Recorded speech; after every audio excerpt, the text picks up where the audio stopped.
በህፃናቶች ላይ የምታደርገው ነገር ታወቀባት። አዶናይ እያስፈራራት ይገኛል። የቤሉልና የኑኑ ጉዳይ አልቆለታል። ኤልሻዳይ ሁሉንም ነገር ለቤሉል አስረድተዋለች። ኑኑ እንደተመረዘች እና የኤችአይቪ ተጠቃሚ እንደሆነች ተናግራለች። ታዲያ እያንዳንዱን ነገር ቤሉል ሲያውቅ ምን ይፈጠር ይሆን? አሁን ላይ ኑኑ የሆነ ሰው እንዳስፈራራት እና ከቤሉል እንድትርቅ ያደረጋት ሰው እንዳለ ቤሉል አውቋል። ግን ኑኑን ሲጠይቃትና ሊረዳት ቢሞክርም እሷ ግን ማስረዳት አልፈለገችም። ኑኑ በቃ ከሱ መራቅ ነው ያለብኝ ብላ ወስናለች። በእርግጥም አሁን ላይ ከአዶናይ ጋር መሆን የፈለገችው ቤሉል ከሷ እንዲርቅ ስለፈለገች እንጂ አዶናይን አትፈልገውም። እናም እሷም የምትወደው በአሁኑ ቤሉልን ይመስላል። ሁልጊዜ ከሱ ጋር ስትሆን ደስተኛ ናት። ደግሞም በአጋጣሚዎች ሁሉ ከቤሉል ጋር ስትሆን ሳቂታማ ትሆናለች። በእርግጥ አሁን ላይ ፈተናዋ ቢበዛም እንኳን ኑኑ ግን አንድ ቀን የሱ እንደምትሆን ግልጽ ነው። የሆነ ቀን እውነታው ይወጣል። ቤሉል ኑኑያትን እንደዚህ እንደሆነች ካወቀ በኋላ ወይ ምርመራ ይወስዳትና እውነታው ይታወቃል። የሄለን ሴረኝነትና ግፈኝነት እየታወቀ ነው። ቤሉል ከአባቱ ሞት በኋላ ሄለንን በጣም ያምናትና ይወዳት እንደነበረ ነው። አሁን ግን በናሆም ምክንያት የምትወልበትንና ከማን ጋር እንደምትሆን በአይን በብረቱ አይቷል። ይህንን ካየ በኋላ ምን አይነት ሴት ነች? ለካስ የማይታመን ሰው ነው ያመንኩት። ደግሞም እንዴት ነው ልታስመስይ የቻልሽው? ለካስ ከዛሬ አላውቅሽም እያለ ለራሱን ሲወቅስ ነበረ። ኑንያት በተደጋጋሚ ቤሉልን ከኔ ራቅ ብላ ብታስጠነቅቀውም አሁንም ከሷ ሊርቅ ባለመቻሉ ነው ከሱ ጋር እንደማትሆንና አዶናይ ፍቅረኛዋ እንደሆነ እሱን ለማስቀናት ብላ እንደሆን ከሱ ጋር የሆነችው ነግረዋለች። ታዲያ ወደፊት ምን ይፈጠር ይሆን? ሰላም ጤና ይስጥልኝ ውድና የተከበራችሁ የቻናሌ ተከታታዮች እንኳን ደህና መጣችሁ። ቪዲዮውን ላይክ በማድረግ ጀምሩት። እንግዲህ ኑኒትና ቤሉል በአንድ ይሆኑ ያምራሉ የምትሉ በላይክ አሳዩኝ፣ ላይክ ግጩኝ። አዶናይ ታዲያ እስከ ዛሬ ሲመኘውና ሲፈልገው የነበረውን የኑንያትን ፍቅር ዛሬ ላይ ያገኘ መስሎት ነበር። ግን ደግሞ ኑንያት እያስመሰለች እንጂ ቤሉልን ለማራቅ ስለፈለገች ጋር ሆናለች። ግን እሱ የእውነትም እኔ ወድሻለሁ ብሎ እስከ ዛሬ በድብቅ ሲያፈቅራት የነበረው ኑንያትን አሁን ላይ በግልጽ ነግሯታል። ግን እሷ አንተ ምን ሆነ ነው? እኔ ቤሉል ከኔ እንዲርቅልኝ እንጂ አንተን ፈልጌ ወይም ወድጄህ አይደለም። አንተም ቢሆን እኔ ምንም ነገር እንደሌለን ውስጣችን ያውቀዋል። ለምንድን ነው የምታስመስለው? እያለችም ጠይቀው ነበረ። አዶናይ ግን በጣም እንደሚያፈቅራት በተደጋጋሚ እየነገራት ነው። ግን በፍጹም ኑንያት ይሄ ነገር ሊገባት አልቻለም። አዶናይ የደረሰበትን ሁሉ ለሄለን ነግሯታል። ሄለንም ግራ በመጋባት ስለምንድን ነው የምታወራው እያለች ነበረ። አንቺ ከመቼ ወዲህ ነው ህፃናትን መርዳት የጀመርሽው? ደሞስ የህፃናት መርጃ ድርጅትሽ የት ነው ብሎ በጥያቄ አፋጧታል። ሉሊትም ነገሩ ግራ ቢያጋባት አንተ ልጅ ዛሬ ጠጥተሃል ወይ? ምን ሆነ ነው እንደዚህ የምትሆነው? ምንድን ነው የምታወራው? እያወራ ያለው ነገር ሊገባኝ አልቻለም በማለት ነገሩን በማወሳሰብ ጀምረዋለች። አዶናይም እርግጠኛ ሆኖ እኔ በመረጃና በማስረጃ ነው እትዬ በጣም ነው ማምንሽ። ስለዚህ ስለ ህፃናቶቹ እያንዳንዱን ነገር ልታስረጅኝ ግድ ይልሻል። አለበለዛ ግን ሁሉም ነገር ይፋ ይሆንና ለቤሉል አስረድቸው ነገሩ ዝብርቅርቅ ይላል ብሎ አስፈራርቷታል። ሄለንም ግራ ቢገባት ምንድን ነው የምታወራው እያለች በድጋሚ ብትጠይቅም ነገሩ ገብቷታል። ግን ለማወዛገብና ነገሩን ለመደባበስ ፈልጋ ነበር። አዶናይ ግን አደባብሶ ሊተዋት አልፈለገም።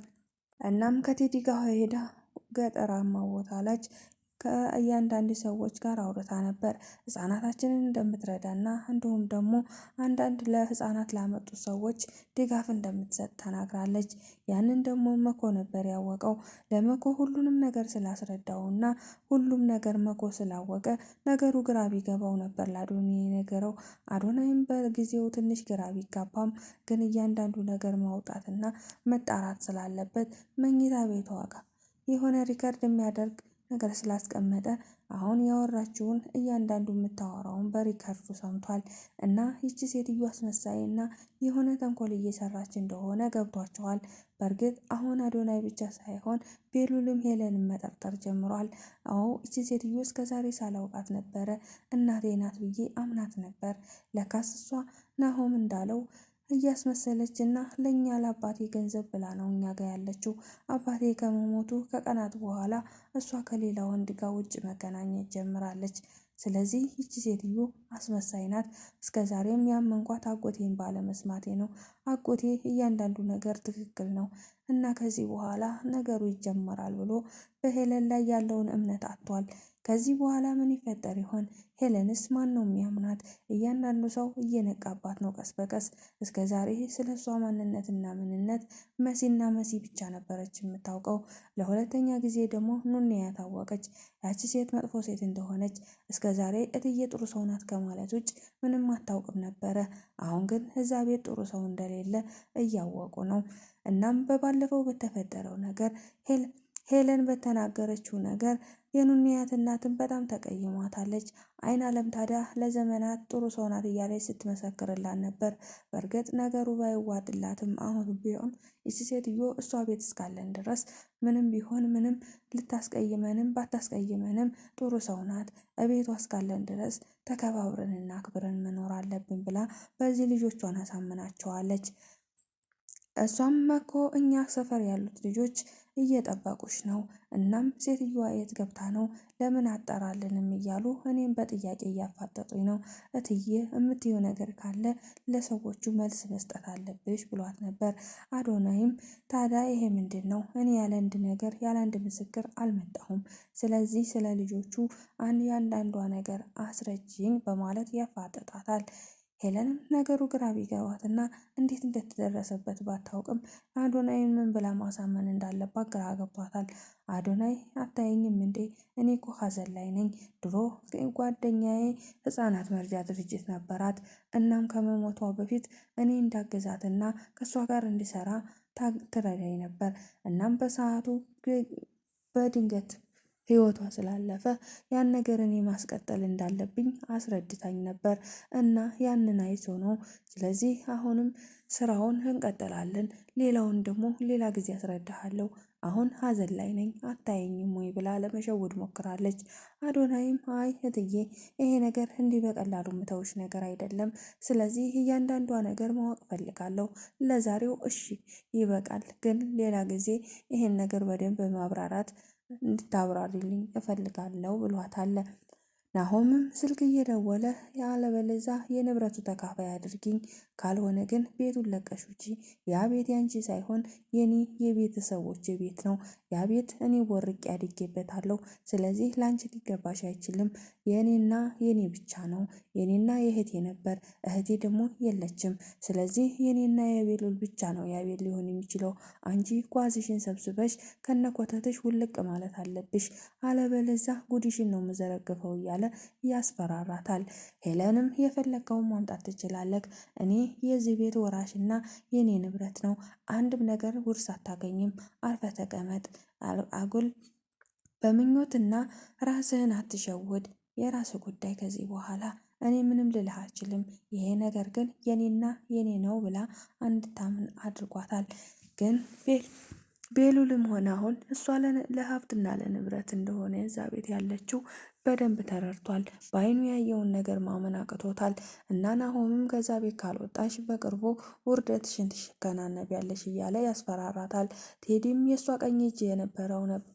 አሁን ግን አይ አራት ራስሽን ችለሽ ኑሪ፣ እኔን ከህይወትሽ አውጭኝ፣ እርሽኝ፣ የራሴ ህይወት መኖር እፈልጋለሁ ብሎ ትቷታል። ታዲያ በዚህ ሰዓት ማን ነው የሚያግዛት? ቴዲን ያግባባች መስሎት መሲ ከእሷ ጋር እንዲሰራ አድርጓ ነበር። ግን መሲም በስራው ተስማምታለች። ቴዲንም ከሄለን ሳታይና ፈቃደኛ ሳትሆን በድብቅ ልታገኘው ሊያወሩ ተስማምተዋል። ከዚህ በፊት ቃል ገብተሽልኛል፣ ማን ልሁን ምን ልሁን ላትሸሽኝና ላትረቂኝ ቃል ስለገባሽልኝ ለአንዴና ለመጨረሻ እድል ሰጥተሽ ልታወሪኝ ይገባል ብሏታል። መሲም በዚህ ነገር ተስማምታለች። ግን ይህን ነገር ለታዱ ስትነግራት መሲ እባክሽን ራስሽን ጠብቂ፣ ይቺ ሴትዮ ጭራቅ ናት ታውቂያለሽ። አንቺን ብቻ ሳይሆን ቤተሰቦችሽን ይዛ ገደል ልትገባ ትችላለች። ስለዚህ እባክሽን ቴዲም ቢሆን የሷ ቀኝ እጅ ስለሆነ ምንም ነገር ከነሱ መጠበቅ አይገባሽም። ለምን አርፈሽ አትቀመጭም ብላ የመከረቻት ነበር። እነሱንም አሸንፈው ከነሱ ጋር በመስራት ነው። እናም ታዱ ራሴን ጠብቄ እስከ እንደዛሬው መስራት እችላለሁ። ከነሱ ጋር ከሆንኩ ደግሞ እነሱን ማሸነፍ እንችላለን። እውነታው አንድ ቀን ይወጣል በማለት ተስፋ አድርጋ ቴዲን ለማግኘት ወስናለች። አዶናይ እና ሄለን ገና ጉዳያቸውን አልጨረሱም፣ ይቀጥላል። አዶናይ ይህን ነገር ካልነገረችው እንደማይፋታት ነግሯታል። የዛሬው ቪዲዮ ሻዳይ በራሷ ጊዜ ትምህርቷን በማቋረጧ እያስፈራራትና እንደሆነ ገንዘብ እንደሚቀበላት ምን ማድረግ ብታስብም ሊመጣላት አልቻለም። ልጁ ቤት ድረስ መጥቶ ሀዘን ላይ ስለሆንሽ የሚተውኝ መስሎሻል ወይ? ለምንድን ነው ያልወጣሽው? እያለ ደጋግሞ ሲነግራት ነበር። እናም አሁንም ቢሆን ገንዘብ ካልሰጠሽኝ አሳይሻለሁ፣ ጉድሽን በሙሉ ለቤተሰብሽ እናገራለሁ። እናትሽ ደግሞ በጣም ቀለል ያለች ሴት ናት። ስለዚህ ጉድሽን ስሰማ ማየት ፈልጋለሁ እያለ ሲያሾፍባት ነበር። ከዳኒ ጋር ልታጣላውና ዳኒን የነገረችውን ነገር በሪከርድ ሲያሰማት ኤልሻዳይ በጣም ደንግጣ ነበር። ግን ደግሞ ኤልሻዳይ የእሷን ነገር ትታ ኑኑያት ላይ ያተኩራለች። የራሷ እያረረባት የሰው ታማሰላለች እንደሚባለው የኑንያትን ጉድ ለማውጣትና የኑንያትን ነገር ለመናገር ቸኩላለች። በአሁኑ ያው እሱ ሁሉንም እንዲያውቅና የተጻፈውን ደብዳቤ ለቤሉል ልትሰጠው ተዘጋጅታለች። ቤሉልም ምንድነው ነገር የምታራዝሚው? የሆነውን ነገር አትነግሪኝም ወይ እያላት ነበር። ግን ደግሞ ኤልሻዳይ አይ ራስህ በዓይነ ማየት አለበት፣ ደግሞም ቃል ግባልኝ ለማዬ እንደማትነግራት፣ ምክንያቱም እናት ይሄን ነገር ማወቅ የለባትም፣ ለማንም እንዳትናገሪ ሚስጥር ነው ብላ በተደጋጋሚ ነግራኛለች። እናም እባክህን አትናገር ብለዋለች። እኔ ቃል የምገባው ምንም ነገር የለኝም፣ መናገር ካለብሽ ንገሪኝ፣ ደግሞ አንቺ ካየሽው ለምን አትነግሪኝም? ለምን ወረቀቱን ትሰጭኛለሽ? እያላት ነበረ።